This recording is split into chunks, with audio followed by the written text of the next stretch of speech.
Once again brings you the thrilling adventures of The Shadow, the hard and relentless fight of one man against the forces of evil. These dramatizations are designed to demonstrate forcefully to old and young alike that crime does not pay.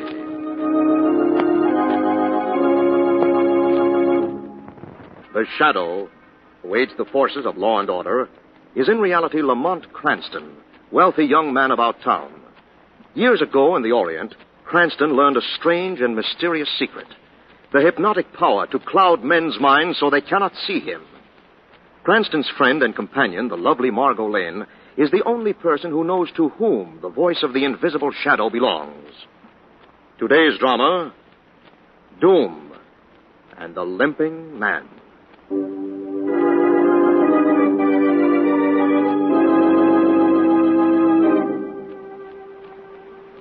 In the old Stokes mansion, 50 miles from the city, Frederick Stokes, senior member of the law firm of Stokes, Fielding and Minton, is waiting with his two partners for a fatal report from state prison. Victor Farnall is to be hung for the murder of his uncle, Judge Carter Farnall. The three lawyers, naturally, are interested, since it had been their combined efforts that had sent Farnall to the death house.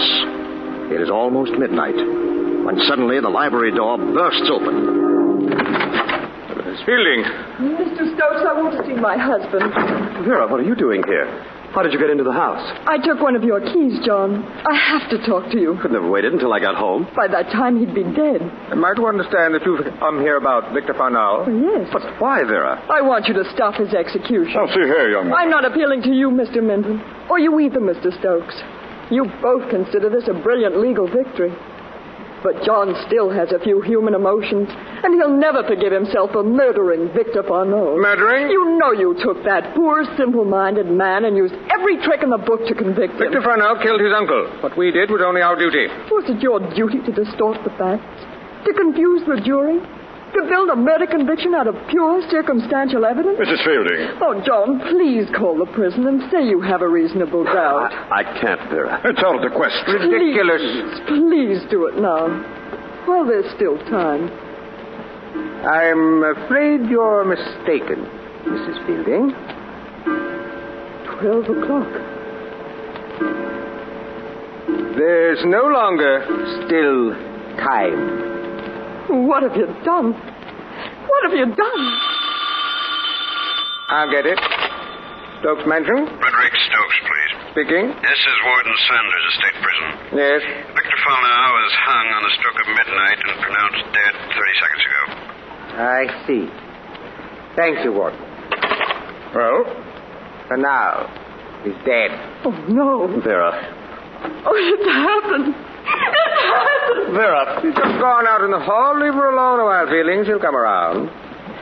Meanwhile, I think the occasion calls for toast.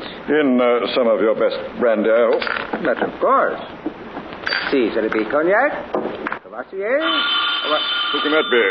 Get it, Fielding.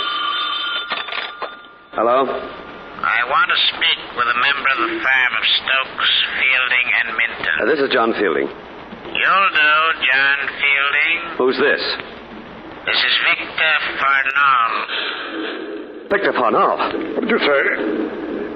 He says he's Victor Farnall. It's some kind of a ghastly joke. I'm calling to tell you three and all who belong to you that you've sealed your own doom when you plotted my death.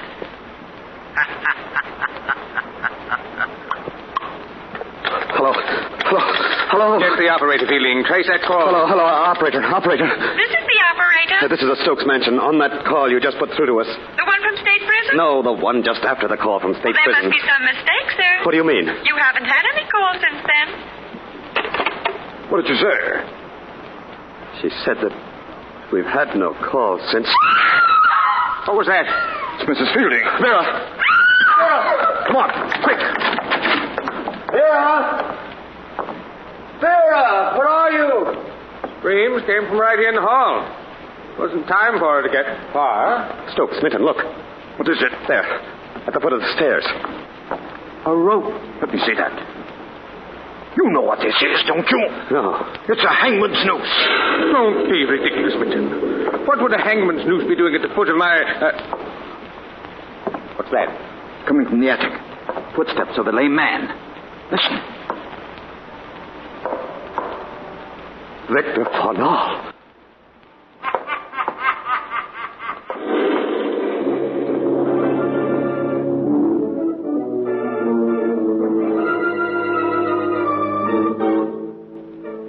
And all that happened last night, Mr. Stokes? Police were here all day and got nowhere, Detective Duffy. They found no trace of Air Fielding? None. Or of Victor Farnall? Victor Farnall? Of course not. Victor Farnall is dead, Duffy. But you did hear Farnall's voice. No. Well, I thought you We heard a voice.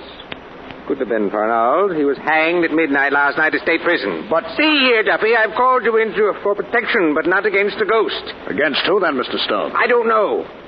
Some crank, business enemy. Not an out-and-out maniac. Okay, then. That's a job. By the way, where are Mr. Fielding and Mr. Minton? Fielding should be here any minute. And Minton? The office. He'll be phoning soon. Good. If I'm responsible for your welfare, I'd like to have the three of you under one roof. Did you hear that? What? Sound like a door opened somewhere. Nonsense. The house is locked up as tight as a drum. Now then, as you were saying that... There is a draft. The door is open somewhere, Mr. Stokes. Where are you going? Have a look around. I'll go with you. Take it easy, Mr. Stokes. I'm being paid to take the chances. Yes? Stokes? Yes? This is Minton. Listen, Fred. Don't you think it'd be wise to pack up your things and get out of that house? Under no circumstances. Just for a few days. I don't intend to allow a non-existent goblin to drive me out of my home for even 1 minute.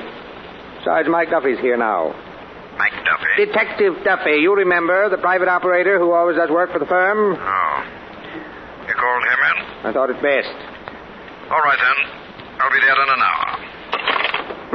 Pack up my things. Run away like a scared child. Who's that?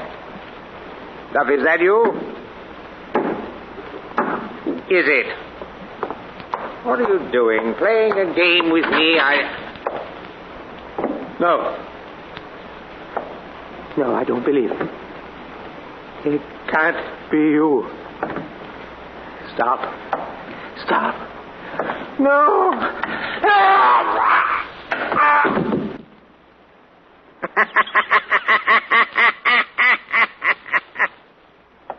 Mr. Stokes! Mr. Stokes, what happened? Mr. Stokes, where are you? Who's that?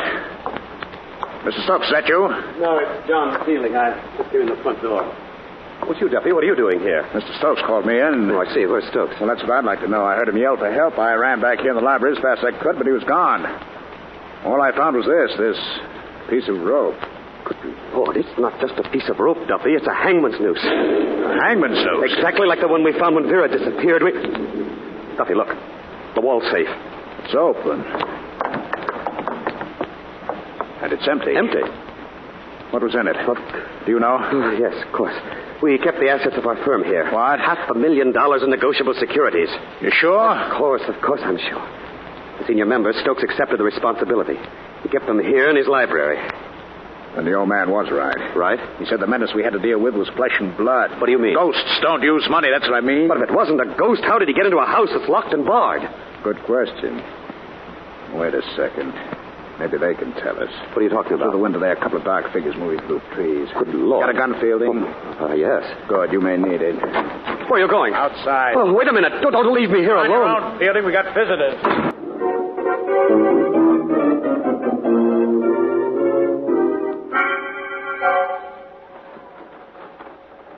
Are you sure you heard a cry for help, Lamont? Positive, Margot. A man's voice is plain as day, and it came from this old mansion here. Not afraid, darling? No, but it's a dangerous business prowling around a strange place in the dark. Who's there? Put your hands Lamont. Who are you? Don't let that worry you. Point is, who are you? Well, I'm Lamont Cranston. This is Miss Lane. I've taken the cottage just over the rise of the hill. We heard a man call for help and came to see what was wrong. Helpful, huh? Yes, that's it. We hadn't done our good turn for the day. Well, it's never too late, Mr. Cranston. You can do me one now. Oh, yeah? Yes, keep your hands up and start walking. What was that? Duffy! If you're the Duffy in question, I think somebody wants you in an awful hurry.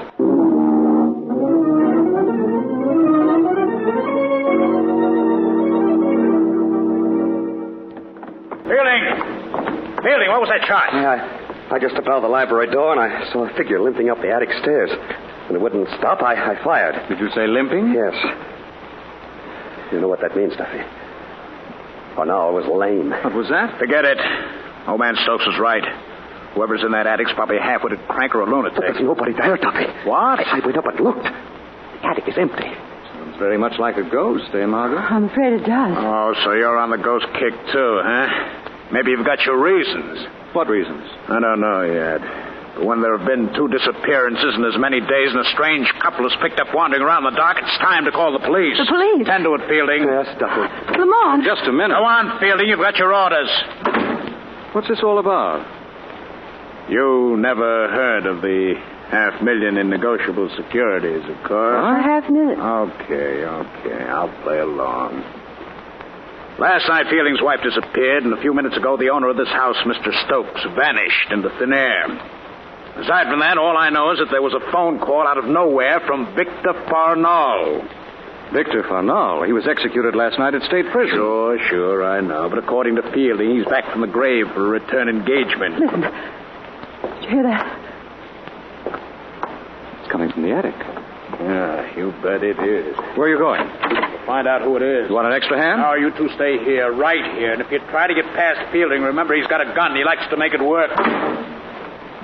Well, Sorry, Margot. we couldn't have just stayed home and listened to a mystery story on the radio. Why listen to one when you can live one out, darling? Oh, if you don't mind, I'd rather just sit in an easy chair and turn the dial.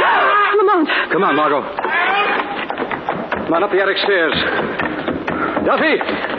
Duffy! Why doesn't he answer? Find it difficult, I'm afraid. Oh, Lamont. He's been hanged. And hanged by an experienced gallows bird, Margot. The rope around his neck is a hangman's noose.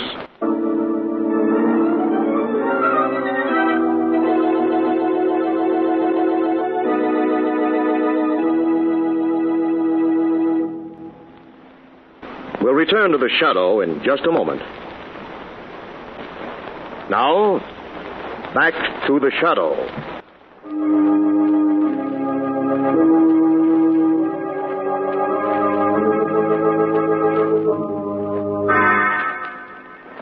Margot and Lamont are in the home of lawyer Frederick Stokes. They are investigating the strange events happening in the old mansion when suddenly they hear a scream from the attic. Rush up to find Detective Mike Duffy hanged from a rafter. Miss Lane, Mr. Cranston, what's happened here? Seems Mr. Duffy had a slight accident, Fielding. Duffy? We found him hanging from that attic beam in the ceiling. Is he dead? No, not quite. I think we cut him down just in time. He was unconscious. He'll come out of it. Here, help me get him over on that cart. In just a moment. All right. Careful now. Here we are. Did you call the police? I tried. The trunk lines are busy. Better try again. Stick with it till you get Commissioner Weston at headquarters. I'll do my best. Funny? What'd you say, Margot? I said it was funny. It's Ah. the only new-looking thing in this old attic. What is? This filing envelope. There's no dust on it at all. Where'd you find that? Over here in the corner. Let me see it. Is there anything in it, Lamont? It's more than a little, Margot. Oh, what's that? It's a legal document of some sort. Margot, What? look, this is a murder confession. Murder confession? Yes, signed by Edgar Minton of the firm of Stokes, Fielding and Minton. Listen to this.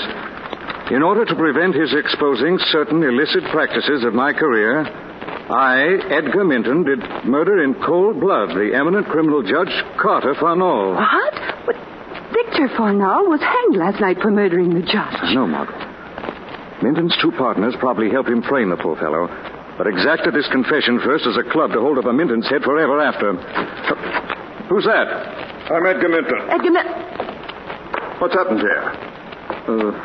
Well, it seems we have disappearances, ghosts, stranglings, 3-ring circus, Mr. Minton. What is Stokes? He's become part of the disappearing act. But I talked to him from the office not over an hour ago. Police are on their way, Cranston. Oh, good. Police? You say police, Fielding? Yes, and they can't get here too soon.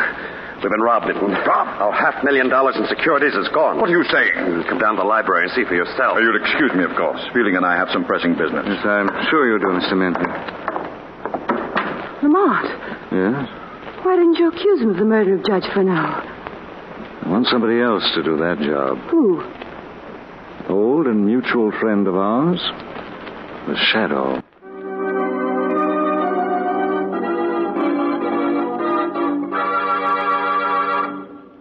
So Detective Duffy and I found the wall safe here in the library open, the money gone. And Vera and Stokes are gone, too. And you and I will be next, Minton. Get hold of yourself. You and I will be next, Minton. We should never have done it. Shut up. We should never have sent Victor Fernald to the gallows. I said shut up. Don't rock the boat, Fielding. We're all in this together. You're letting your nerves run away with you. Straighten out. Get back up to the attic and tell that Mr. Cranston I want to see him. Where is it all going to end, Minton? Whatever it does, Fielding, just remember that you'll end at exactly the same time I do. Stupid young fool. Picks a time like this to get weak in the knees. What was that? Fernald. Is it you, Fernald? Is it true? Are you really in this house? Why do you fear Victor Fernald, Minton? You're the man to fear.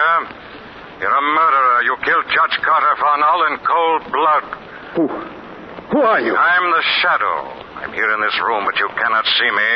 Where is Vera Fielding? I don't know. You're lying, Minton. Where's your partner, Frederick Stokes? Go away, go away. Where's Frederick Stokes? You drive me insane. And answer me. All right, I will. Minton! Shadow. Yes, Minton. Listen to me. The plan.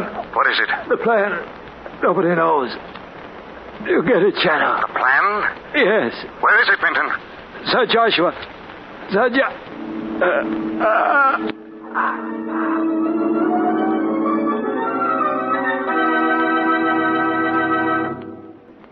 I heard a shot, Lamont. What happened? Our chief suspect is dead, Margot. Minton? Yes. Shot came out of the dark just as he was about to tell the Shadow the truth.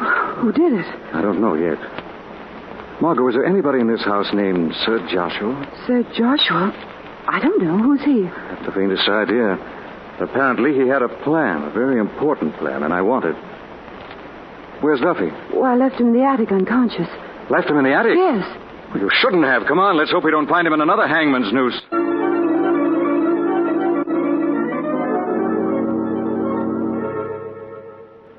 Duffy.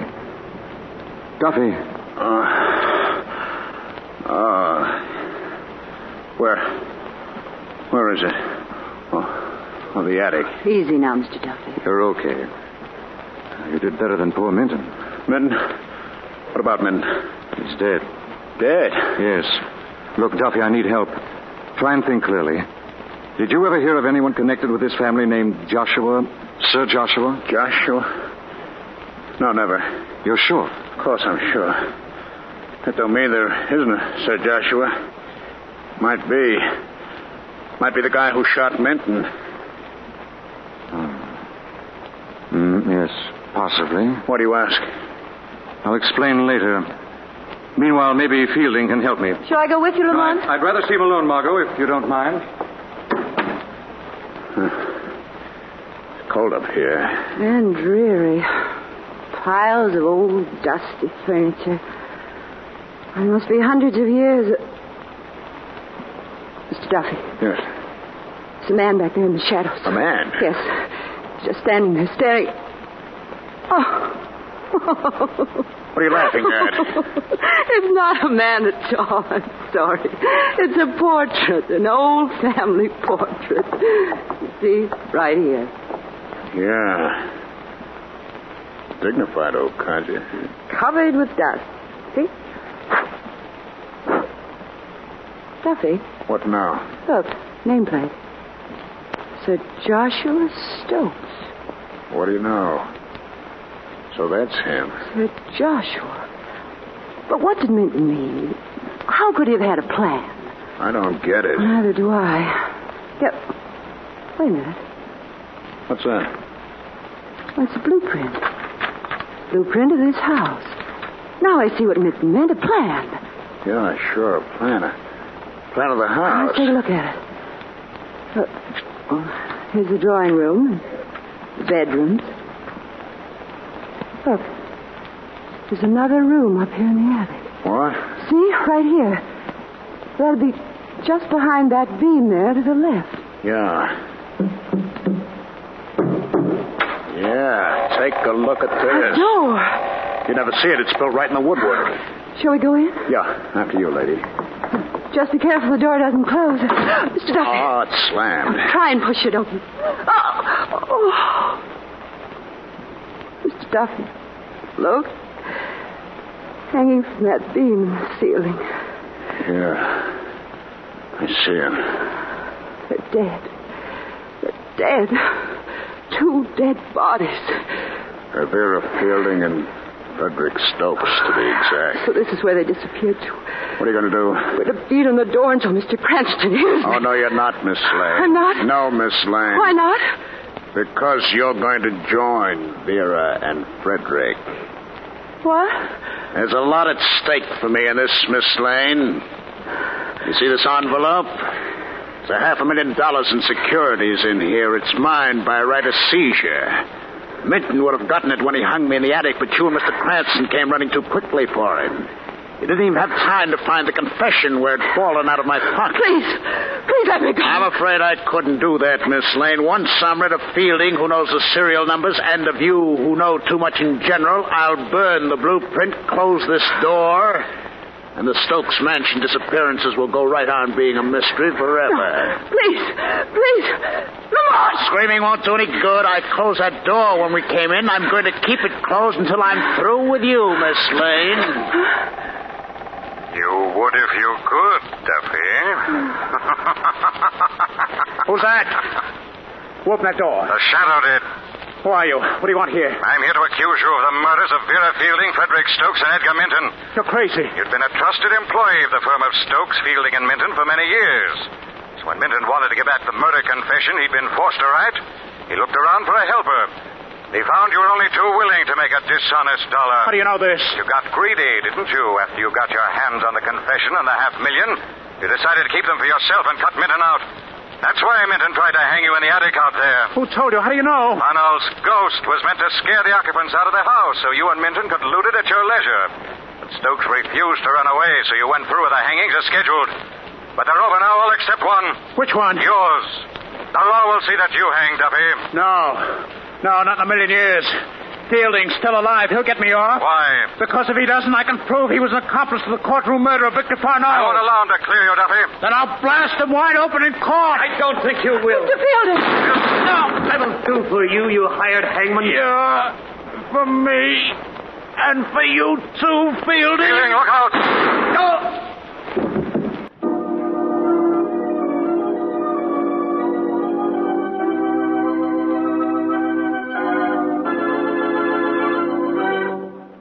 Good work, Lamont. Well, they did the work for me, Commissioner Weston. They shot it out to the death. What I don't see is how you knew to follow us to this room, Lamont. Well, I knew Duffy was the killer before I left you alone with him in the attic. When Duffy said that maybe Sir Joshua had shot Minton, I knew he was only pretending he'd been unconscious. The others had been hanged. So how, if he'd been unconscious, did Duffy know Minton had been shot? Oh, I see. After that, I kept my eye on you and him and saw you discover the secret room. And what was all this nonsense about a ghostly telephone call? You'll find a telephone over there in the corner of this hidden den, Weston. It was used to impersonate Victor Farnell. It's connected with the wires of the downstairs telephone. Childish trick, but effective. Then the voice threatening the death of the firm of Stokes, Fielding, and Minton wasn't Farnell's at all. Of course not. Whose was it? Duffy's? Perhaps. What do you mean, perhaps? Well, I mean, Margot, that since the entire firm is dead, as promised, one might think of that voice out of the night as voice of justice.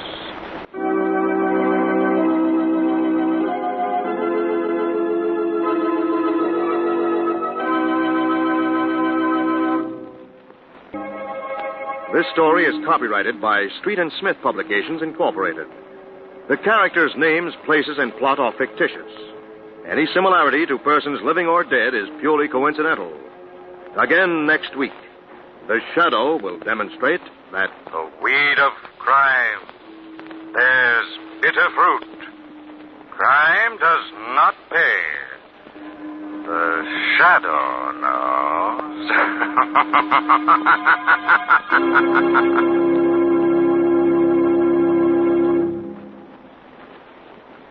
Next week, same time, same station, brings you another strange and thrilling adventure in the Shadow's daring battle against the forces of evil. Lamont Cranston is played by Brett Morrison.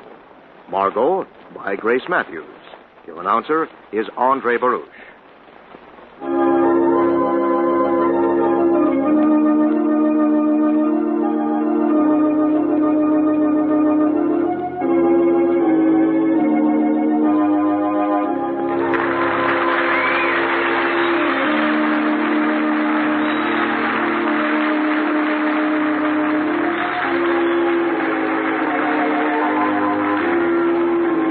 This is the Mutual Broadcasting System.